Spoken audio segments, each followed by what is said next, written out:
All right, well, we will go ahead and get going this morning. Good to see you. Already been good to partake of the Lord's Supper together, and we will go ahead and continue with our class. Those of you who are here Wednesday night know we had a little interruption and weren't able to have class on Wednesday night. So to get us back on schedule, you've got a 2-for-1 this morning, so no extra charge.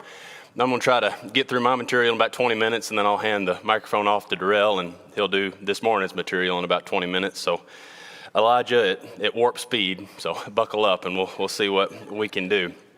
So just a little outline for the section of text that we'll look at this morning. It's 1 Kings chapter 17 and verse 1 through chapter 19 and verse 18. All that in 20 minutes. There's a little outline of sort of the sections within that text, and we will just go ahead and get right after it. So Elijah introduced. Elijah, of course, is a prophet of God, really one of the more prominent prophets in the Old Testament that we read about. I had planned on starting class by talking about what exactly a prophet was, and maybe even comparing that to what the New Testament apostles did and how they share many of the same characteristics, but we just don't have time to do that this morning. So suffice to say now that Elijah was a prophet, and we're told that he's from Tishbe. He's a Tishbite of the inhabitants of Gilead, and that's over on the east side of the Jordan, as you can see there. And when we're introduced to him, he gets busy immediately. He declares to Ahab that there's going to be no dew or rain except at his word. He proclaims that there's going to be a drought. And you might notice as you read in your text, it does not say that the Lord spoke to Elijah and said, go tell Ahab that there is going to be a drought. It just says that Elijah declares it. Now, we are going to see a number of statements like that God tells him to go and directly relay a message, but that's not what we have here. Well, we'll sort of put a pin in that for a moment, but I think it'll help us understand a New Testament passage that we'll look at in just a minute. So Elijah goes to Samaria, the capital city, of course, of the northern kingdom of Israel that we saw Omri set up last Sunday. Elijah goes there to tell Ahab that there's going to be this drought. When Elijah does make this declaration, God does get involved. He immediately speaks to him and sends him to the brook Cherith, back over on the other side of the Jordan, very close to Tishbe, where Elijah was from. And why might have God sent him there? Yeah, Ahab probably wasn't real fond of the news that Elijah had just delivered, so it was probably in Elijah's best interest to get out of town and get out of town fast. So he flees to the brook Cherith, where he's going to hide out from the presence of Ahab. We're told that brook flows into the Jordan, and you can see on the map there that's exactly what it does. And how does God provide for him when he's there at the brook? That's right. I think that was one of our days of VBS here a couple, 3 years ago, wasn't it? Elijah and the ravens, they feed him. They bring him bread and meat in the morning, bread and meat in the evening, and he drinks from the brook until it dries up. Obviously, the drought is lowering the water levels everywhere, and eventually it dries up completely, and he isn't able to drink from it anymore. So he has to go somewhere else. The brook no longer can sustain him, so he's going to have to go somewhere else to hide out. And where does God send him? Do you remember? Sends him to Zarephath of Sidon, where a widow is to provide for him. You remember when God spoke to him and sent him to the brook Cherith, he says, I have commanded the ravens to provide for you there. Very similar language here. He says, go to Zarephath of Sidon, and I have commanded a widow to care for you there. And this may be obvious, but is Zarephath within the borders of Israel? Absolutely not. It's part of a totally different nation of Sidon, as we see there. You see it up in the very north part of our map. And it may seem like a relatively unimportant detail that it isn't part of Israel, but Jesus kind of makes a big deal out of that, doesn't he? He references this in Luke, the 4th chapter. Do you remember as Jesus is talking about the way that he is often rejected by the people that he is preaching to within his home nation, you might say? He says that this is really nothing new. Jesus said in Luke 4, assuredly I say to you, no prophet is accepted in his own country. He's going to make an example of why that's the case. He says, but I tell you truly, many widows were in Israel in the days of Elijah, but to none of them was Elijah sent, except to Zarephath in the region of Sidon, to a woman who was a widow. So that sort of seems to imply that not only was Ahab angry with Elijah, it may be that the whole nation was angry with him, and there was just nowhere that he could safely pillow his head, so he had to go outside of Israel's borders for this widow to care for him. So if God sends you somewhere to be provided for, to be fed and to be clothed and all these good things, you would probably expect to arrive there and find a full pantry, right? There's going to be plenty to eat and everything's going to be just fine. But is that what Elijah finds when he gets there? Absolutely not. What does he find? Yeah, that's right. She's destitute. She's gathering sticks as he sees her, and she says that I've just got a little bit of oil, a little bit of flour left, and I'm going to make a cake for me and my son, and we're going to eat it, and we're going to die. Can you just imagine the despair that you'd be feeling in that moment, to be in that situation? You're literally about to die of starvation there with your child. And so what does Elijah do? He has the power of God with him, the ability to work these miracles as the prophets so often did. And how does he remedy this little situation? That's right. He asked the widow, go ahead and make me something to eat. And what great faith she must have had. This little bit of flour she had left, I'm going to give it to a stranger instead of feeding it to my child. But he says, as Brother Farley mentioned, if you do that, your oil and your flour will never run out. And that's exactly what happened. And they were able to continue eating just on that little bit of food that she had there. So Elijah provides a meal, and they're able to eat, presumably from there on out. But everything wasn't just hunky-dory for the rest of the way for the widow and her family, was it? What else happens? That's right. Her son gets sick and he dies. The New King James, I think, says to the point that there was no breath in him. But the language is pretty clear that the young man died. And again, the woman is understandably distraught. She's angry. She's upset. She asks Elijah, why have you brought my sin to remembrance? And why have you come here to kill my son? So what does Elijah do? That's right. She says, give me your son. Sort of seems to imply that it's a pretty young child that he's able to hold in his arms pretty easily. Carries him upstairs and lays him on his bed and revives him. And the young man is raised from the dead, and Elijah takes him back downstairs and gives him to his mother, very clearly showing that he has the power of God in him, in the way that God, validated that his prophets were in fact from him by allowing them to work these miracles. Good. Apologize for how fast we're having to go, but is anything else anybody wants to add? All right, let's move on to Elijah and Ahab. So we're told that in the third year of the drought, at the beginning of 1 Kings chapter 18, God sent Elijah back to Ahab. Can you imagine how dry things must have been in the third year of the drought? I know we're in like the third week of the drought here in Bowling Green, at least out on the farm, and it's getting pretty crunchy out there already. I can only imagine what it must have been like at this point. And we're told that there's already a great famine in Samaria, predictably so. Things aren't growing and people are going hungry, just like this widow. So God sends Elijah back to Ahab. And when he comes into Israel, Elijah meets this man named Obadiah. First question you may ask, is this the same Obadiah who wrote the Book of Obadiah? And I have a real good answer for you. The answer is maybe. It depends on when you date the Book of Obadiah. I don't have nearly enough time to get into that. But we do know that for sure this particular Obadiah had hid 100 of God's prophets in 2 caves. Remember, Jezebel was trying to kill all the prophets of God, and they had to hide out. So Obadiah gathers 100 of these prophets. They hide out in 2 caves. He feeds them bread and water, and evidently they were saved. And it also seems a little bit interesting that Obadiah gets along much better with Ahab than he does with Jezebel. Why do we know that? Ahab's not only not trying to kill him, he gives him a pretty important job. It's what's his task that Ahab gives him?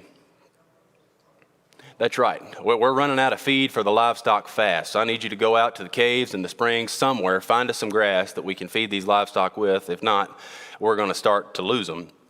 And while he's out on this mission, he bumps into Elijah, of all people. What a surprise that must have been. And Elijah says, Obadiah, I want you to go tell Ahab that I'm back. Go tell Ahab that Elijah is here. And what's Obadiah's response? Are you crazy? No way am I going to do that. Do you not understand that Ahab has sent men to every country looking for you? He has made kings swear that they have not seen you. And if he sees you, he will kill you. And he's been trying to do that with all his might for a long period of time. And so if I go back and I say Elijah is here, and you don't show up, it'll be my life instead of yours. How have I sinned? He goes as far to say that you would do this and ask me to complete this task for you. But what does Elijah say to him? Go anyway, but I'll show up to Ahab today. But before the end of the day today, I will go and I will see him. So you can go and deliver this message with confidence. And Obadiah, probably scared to death and somewhat reluctantly, agrees to do that. And he takes Ahab that message. It's interesting, the text says that Ahab actually came to meet Elijah instead of the other way around, but they meet somewhere. And what does Ahab say to Elijah when he sees him? That's right. Is that you, O troubler of Israel? Not a real warm welcome. And why does he call him that? That's right. Yeah. Ahab, there's another prophet that Ahab treats that way later that doesn't always prophesy good things about him. But Ahab is blaming Elijah for the drought. Look, everything that our kingdom is enduring, this famine, this is your fault, Elijah. You are the troubler of Israel. And Elijah sort of says, I'm not the troubler, you're the troubler, right? You're the one who has provoked God to anger with your idolatry, and that's why he is not blessing you. Your idolatry is truly what is troubling this nation. And Elijah decides that it's time for this whole maybe God, maybe Baal, this going back and forth between the two in Israel is going to have to stop, right? We're going to, in a very grand and visible way, we're going to find out who is God, and we're going to do it in a public way. So what does he ask Ahab to do? Meet me on Mount Carmel, right? Bring all the prophets of Baal, all the prophets of Asherah, bring all the people of Israel and come up to the hill, to the top of Mount Carmel, and we're going to have this great showdown there. So Ahab agrees, and the showdown is on. Ahab seems to have a fair amount of faith in Baal to come through, and we're going to see in just a second that was quite misplaced. So this is one of everybody's favorite stories from the book of 1 Kings, right? The victory on Mount Carmel. And you see where Mount Carmel was located there up in the northwest corner of the kingdom of Israel.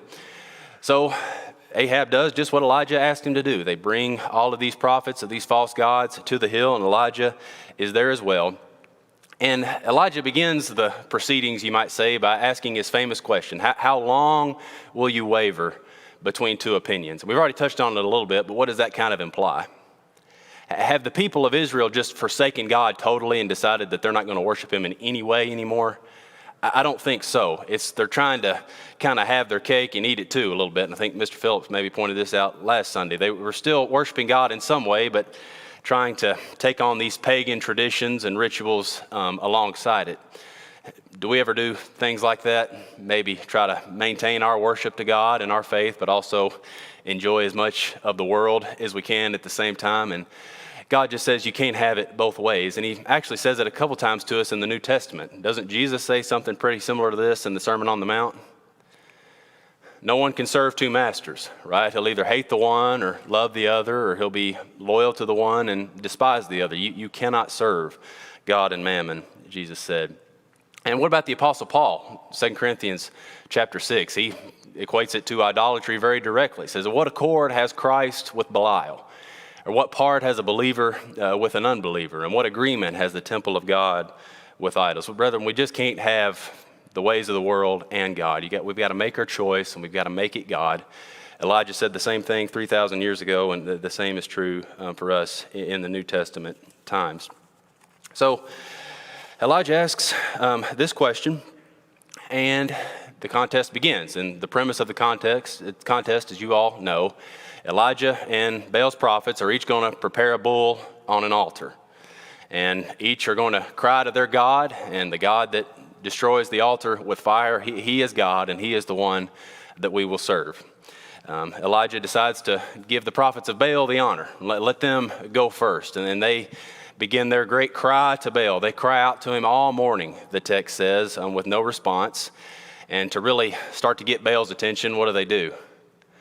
Start to cut themselves, right? Probably the idea is if Baal sees us and we're suffering, we're hurting, and we're crying out to him, then he'll be more apt to respond. And as this goes on for an extended period of time, Elijah just can't help himself, right? He kind of has to pick on him just a little bit. And what does he say? Yeah, cry louder. Or maybe he's on a journey and he can't hear you, right? Or maybe he's taking a restroom break. Maybe if you get a hold of him a little bit later, he will answer. But Elijah sort of mocks these prophets of Baal because he knows that it's a pagan god who just simply isn't going to respond. So they go first and ultimately are unsuccessful, and Baal, as we understand, doesn't respond. So then it's Elijah's turn. But Elijah doesn't build his altar just exactly like the prophets of Baal did, does he? He changes it just a little bit, and he kind of takes it to another level. He takes an altar, he builds an altar out of 12 stones, which we're told pretty explicitly represent the 12 tribes of Israel. And he takes the most precious resource available in Israel at the time, water, right? 12 big old pots, it says, and he pours them all over the altar. He digs a trench around the altar and fills it up with water as well. And what's kind of the point he's trying to prove? Yeah. It's not exactly how you would build a fire, right? Not real good kindling with a moat around it. And if this is truly the God and he burns this up, there's not much room for debate. No, it doesn't say he put any, diesel fuel or anything like that. Yeah, I don't think he had any of that. So Elijah cries out, and we understand what happens. The fire from heaven comes and consumes the altar, and the Lord is proven as God. I didn't put this on the slide, I guess, but what happens next? After the altar is consumed, what does Elijah then ask his people to do? Yes, chase down these prophets of Baal and kill every one of them, and that's exactly what they do. They chase them down to a brook, and they kill them there. So now that Elijah has convinced the people that the Lord is God in a very visible way, he decides that it's about time for the drought to end. He forecasts just a little bit of rain. Remember, he stands there on Mount Carmel with his face between his knees, right? He sort of bows prostrate in a very humble and reverent position to God, and he cries out that it would rain. And he sends his servant 6 times to look towards the sea. This poor guy got his steps in that day. 6 times he sends him to go look towards the sea and see if it looks like any weather is coming. And 6 times he comes back. No, it doesn't look like any rain is coming at all. But what does he say the 7th time? It's a little bitty cloud right about the side of a man's fist. And what does Elijah say? The rain's coming, right? It's getting ready to get wet. And he tells Ahab that you might want to get out of town and beat the weather. And Ahab does exactly that, and he returns to Jezreel. It's a little bit interesting that he goes there instead of Samaria, not the newly set up capital city. Don't really have time to get into that. But he returns to Jezreel as this heavy rain begins to fall and the drought has ended. And that's where Jezreel is, up in the northern part of the kingdom. Let me stop just for a moment here. Is there any New Testament passage that references Elijah's prayer for rain, or prayer for a drought initially, and then prayer that it would end? Do you remember that? Remember James, the 5th chapter, in verse 16, it says that the effective, fervent prayer of a righteous man avails much. And then James needs an example, and what does he use? Well, get my slides out of order, sorry. Elijah was a man with a nature like ours, James says, and he prayed earnestly that it would not rain, and it did not rain on the land for 3 years and 6 months. And he prayed again, and the heaven gave rain, and the earth produced its fruit. You may remember at the beginning of the class, I mentioned that the Lord didn't tell Elijah to declare this drought. He prayed for it himself. And I think that's exactly what James is telling us, that Elijah prayed to God, Lord, please send this drought on Israel. And that's exactly what God did. And then Elijah prayed again, Lord, please end this drought. And that's exactly what God did. And the point that James is making to us is that Elijah was a man just like us. That just as God heard the prayers of Elijah, he hears ours too. Pretty a powerful thing for us to think about. Let me back up just for a minute, though. So as Ahab returns to Jezreel on his chariot, right, he saddles up the king's chariot and makes it. But Elijah beats him. Remember, God gave him the strength to beat him on foot, and he arrives there in Jezreel. All right, very good. So in our last little section, I think I'm doing all right on time. Elijah in the wilderness. So it says that when Ahab gets back to Jezreel, he tells Jezebel everything that had happened. Ahab the king tells Jezebel the queen everything that had happened. Kind of seems to indicate who wears the pants in that relationship, to use a little modern language. But Jezebel is furious. She's furious that all of her prophets have been killed. And so she swears that she's going to kill Elijah within 24 hours. By tomorrow, about this time, she says, Elijah will be dead. So what does Elijah do? Again, he gets out of town, right? And he flees to the wilderness just outside of Beersheba. And to look at a map on Beersheba, Beersheba is kind of the last piece of fertile land on the south end of Israel. You go just a little bit farther and you're in something called the Negev Desert, and it's going to be a tough place to survive. I remember when Mr. Ward used to teach in the auditorium, he'd say we had people spread out from Dan to Beersheba, and that's the point he was making. Dan way in the north and Beersheba in the very, very far south. And when Elijah gets there, he prays, Lord, take my life. He said, I've been very zealous for the Lord God of hosts, but they have torn down your altars and they've raised up places of worship to these false gods. I alone am left, he says, and just take my life because it's better for me to die than to live. But what does God do? Elijah sits down under a broom tree and the angel comes and takes care of him and feeds him. And he goes on the strength of that food on a 40-day journey. The miracles just seem to keep happening. He goes on a 40-day journey on the strength of that food to a place called Horeb, the mountain of God. And what's the name that we know Horeb by a little bit better? I think I maybe hear some witnesses whispering. Sinai. That's right. Yeah, the mountain of God where, of course, Moses received the 10 Commandments. And so Elijah heads all the way down into the south. There's sort of the traditional location of Mount Sinai. You may see it there at the very bottom, kind of in the little caterpillar antennas of the Red Sea. But Elijah gets there, and God asks him a famous question. Elijah, what are you doing here? What are you doing here, Elijah? You are the prophet of my people, and you have fled far south from where the people that I have sent you to speak to are. But what does God say? Or what does Elijah say? I'm sorry.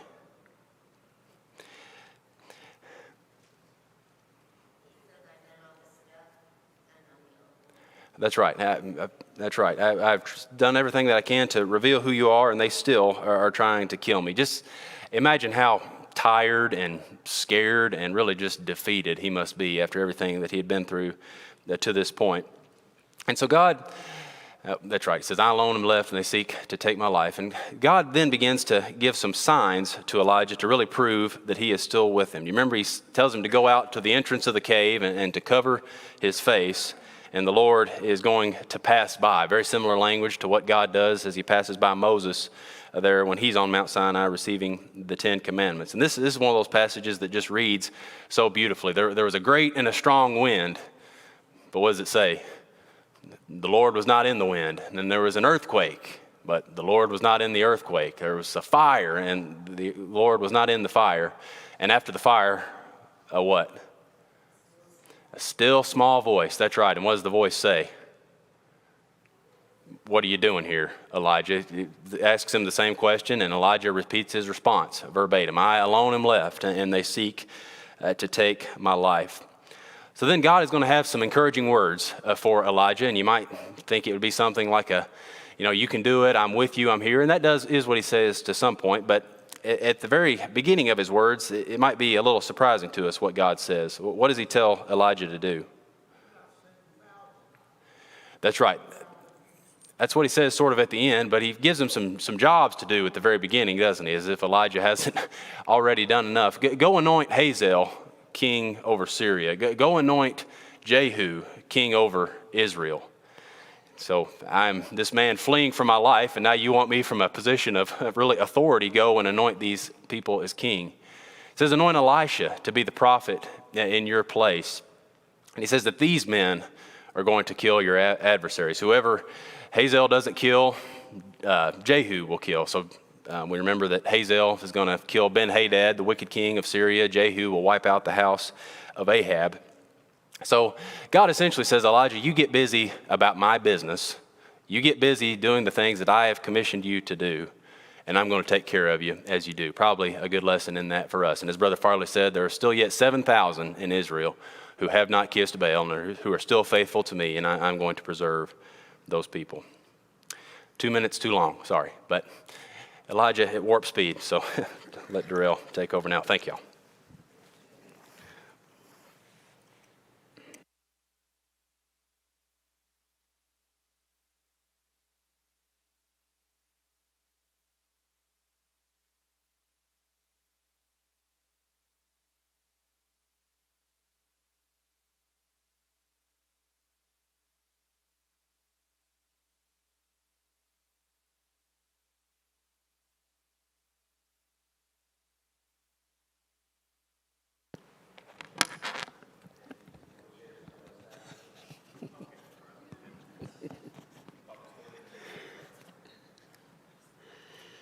All right.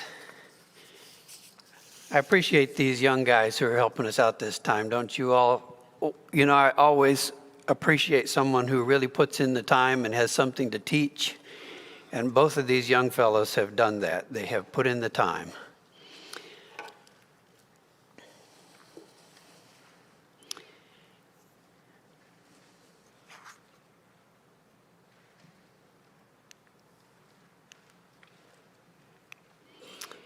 And I am afraid we've got the wrong slides.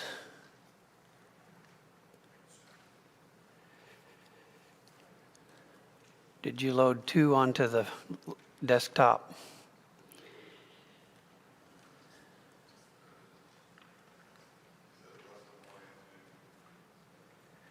No, this should be lessons 13 and 14.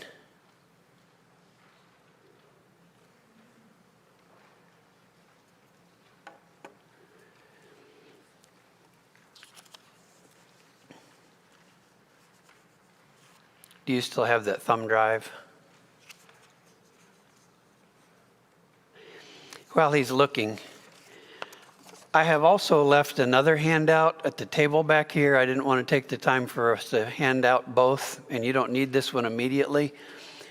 Scott has given us a really detailed timeline, and I love a really detailed timeline for when I'm really digging in. But sometimes when you're in class, you want something quick to glance at. This one comes from Wikipedia, and I'll tell you, I've not found a better one in terms of a quick reference of all the kings of Judah and Israel.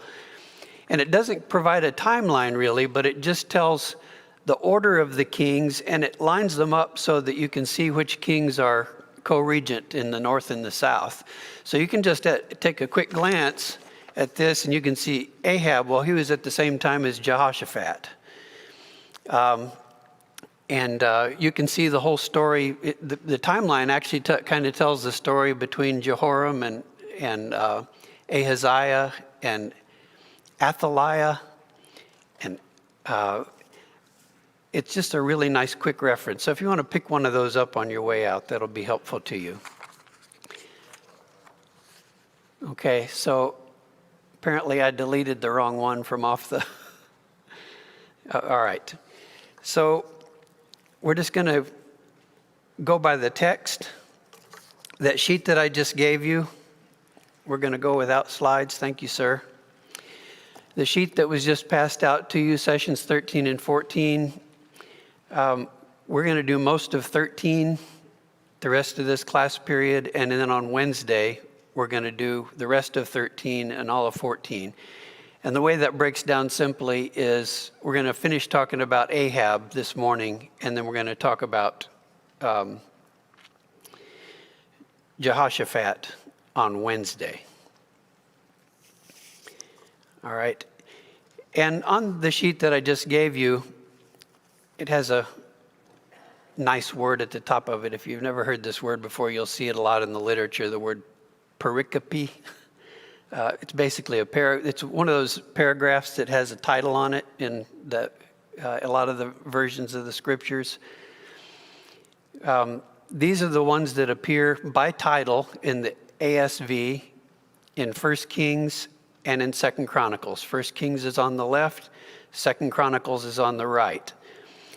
The paragraphs, pericopes in common, are in green. So those are the only ones that appear in 1 Kings and in 2 Chronicles. That happens to be the story of Ahab and the false prophets and the meeting of Ahab and Jehoshaphat. The ones in yellow are both summary statements of the reign of Jehoshaphat. And what we'll notice is the one in 2 Chronicles seems to be more of a history, and the one in 1 Kings seems to be more of a summary statement.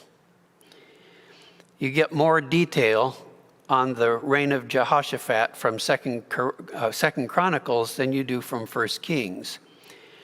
Now, why do you suppose that 2 Chronicles would take such an interest in Jehoshaphat and not so much 1 Kings? Well, we talked about that at the beginning of class, didn't we? That 2 Chronicles is intensely interested in the lineage of David. And since Jehoshaphat was the king over Judah, we would care a lot about the kind of reforms that Jehoshaphat tried to put in place in reestablishing the God of Israel in Jerusalem. So, going to 1 Kings chapter 19 then, where Ben just left off.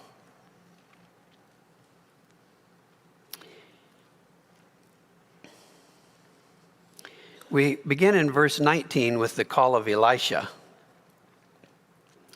Okay, so Elijah has just been commissioned by God to appoint 2 kings, one over Syria and one over the northern tribes, and also to anoint Elisha to be prophet in his place. But this is not just a passing of a baton, because the 2 prophets are going to interact with the kings, and Elisha is going to kind of follow Elijah around for a while. And then there will be a passing of the mantle later on, but you could say that Elisha is kind of going through a mentoring period here. So he found Elisha, and he was plowing with 12 yoke of oxen, and Elijah passed him and just threw his cloak on him. Well, that's an odd gesture. And Elisha knew immediately what that meant. And so he left the oxen, ran after Elijah, and said, "Let me kiss my father and my mother, and then I'll follow you." And Elijah gives what appears kind of to be an odd response in most of the modern versions. He said to him, "Go back again, for what have I done to you?" Well, there has been a lot of ink spilled over what Elijah's response meant. The best that I can piece together from what I've read is, in the Masoretic text, there are actually marks in the text that were used by the ancient Jews in order to recite these verses. And the recitation follows kind of a formula that puts the most important stuff first and then puts the parenthetical stuff second. And by analyzing this material, the marks in the Masoretic text, the people who translated the Latin version of the Bible, the Vulgate, Jerome chiefly, had decided that the meaning of this text was Elijah is truly giving him a blessing. Elijah, is giving Elisha a blessing to go back and see his father. And this statement, "What have I done to you?" basically, as they translate it, means, I've done my part. I've done what I came to do.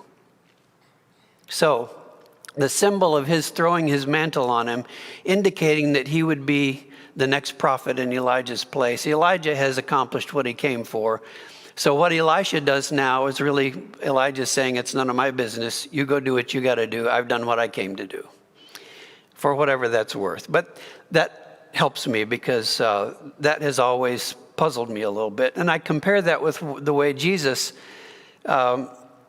responded to similar questions when he was calling people to serve him. He says, the foxes have holes, the birds of the field have nests, but the Son of Man doesn't have a place to lay his head. And then he says, if someone said that one fellow came to him and said, "Let me go bury my dead," and Jesus said, "You've got no part with me." One said, "Let me say goodbye to my family." Jesus said, "You have no part with me." He said that the one who puts his hand to the plow and looks back is not fit for the kingdom of heaven. So that's a different kind of response here that Jesus is giving than the one that Elijah gives to Elisha. Just a curiosity, I don't know what the meaning of all that is. One could speculate that the business of the kingdom of heaven was more important than the business of Elijah and Elisha. You could speculate that that's what Jesus is saying. Surely Jesus knew this interaction between Elijah and Elisha. It must have come to, did it come to your mind when you read it? It surely came to mine. It would, I would think, have come to the mind of these Jews who were so familiar with this text. Okay, so anyway, then we move on to chapter 20. And there we have Ahab's wars with Syria. And as you recall, a prophet comes to Ahab and tells him that he will, first of all, Ahab is taunted by Ben-Hadad from Syria. And Ahab responds like you would expect a vassal king to respond. Whatever you say, the way you say it, that's the way it goes. But Ben-Hadad is not satisfied with just the taunting. He says, now this taunting is going to become a reality. He says, tomorrow I'm going to send messengers, and they're going to come down, and they're going to take your wives, and they're going to take anything that belongs to you that we want, and we're going to take it away. And so now Ahab is saying, well, how do I respond to this? So he calls the elders together, and they sit and they discuss this thing, and they say, this is not going to turn out. There's no way this can turn out well. He's spoiling for a fight. So we've got to stand up to the guy. It's like standing up to the bully, right? The bully can push you so far, but when he pushes you so far, you can't do anything else. Your back is against the wall. You've got nothing left to do but fight. And that's what Ahab decides to do. And a prophet comes to him and says, you're going to be successful. And it's going to come by the governors of the provinces. And all of the people follow the governors of the provinces, and they go and they despoil the Syrians, put the Syrians on the run. Ahab says, who's going to start the fight? And God says, you are. And so it was the governors and the people of the province that started the fight, and they did win it. And then he defeats Ben-Hadad a second time. But the upshot of that was he made a mistake. And what was the mistake that Ahab made with regard to Ben-Hadad? All right, he let him stay alive. His life had been dedicated by God for destruction. And when something is dedicated by God, you don't let anything else happen to it but what God has dedicated it for. And so because Ben-Hadad was let go, this prophet comes along, and it's kind of a bizarre story. The prophet sees a guy on the roadside and he says, hit me. And the guy said, I'm not going to hit you. And Ahab says, okay, well, if you're not going to hit me, then you're going to be smitten. And another guy comes along and he says, hit me. And the guy says, okay.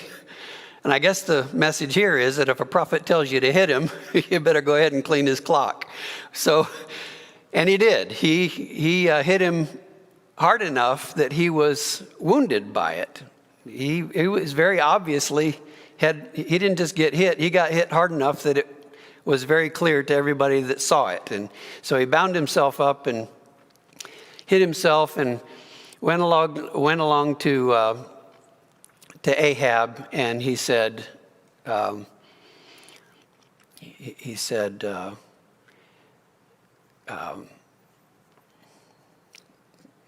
did he say?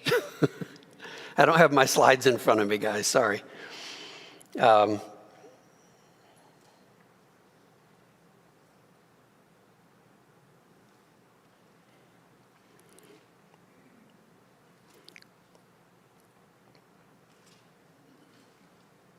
What should happen to this guy, right?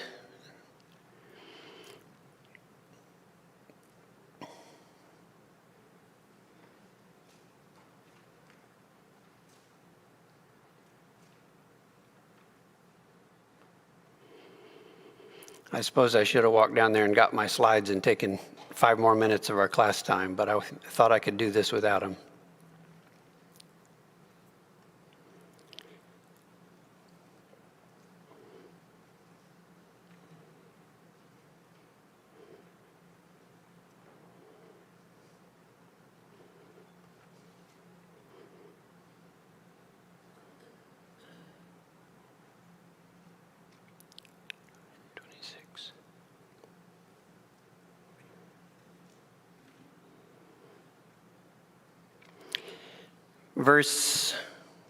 Chapter 20, verse 39.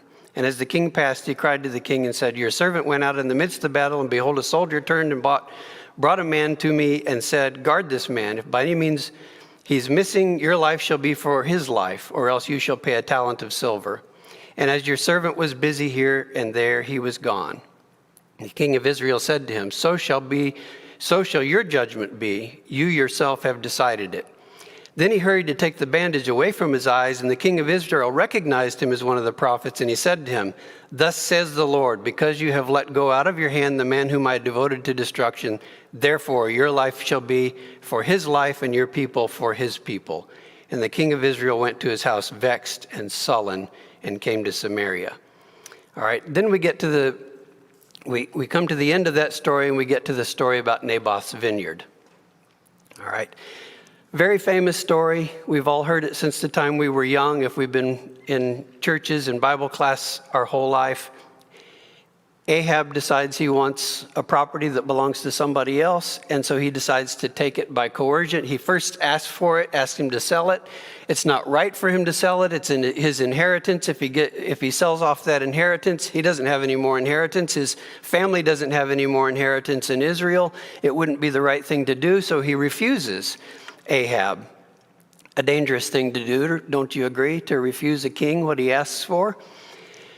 And so Ahab is upset, and he goes back home and lies down in his bed and turns his back turns toward the wall, so his back is facing out to the room, and Jezebel comes in and asks what in the world he's so upset about, and the answer is, I didn't get what I wanted. Just like a 3-year-old. And Jezebel says, well, I'll show you how to get property. And he goes out and has him killed, has Naboth killed. And so I guess it's 10:30. Pardon? Killed Naboth and the class off at the same time. That's right. Well, the good news is I still have Wednesday to get us caught up, and I'll try my best to have some slides here with me when I come back, and maybe this will go more smoothly next time. Don't forget to get a copy.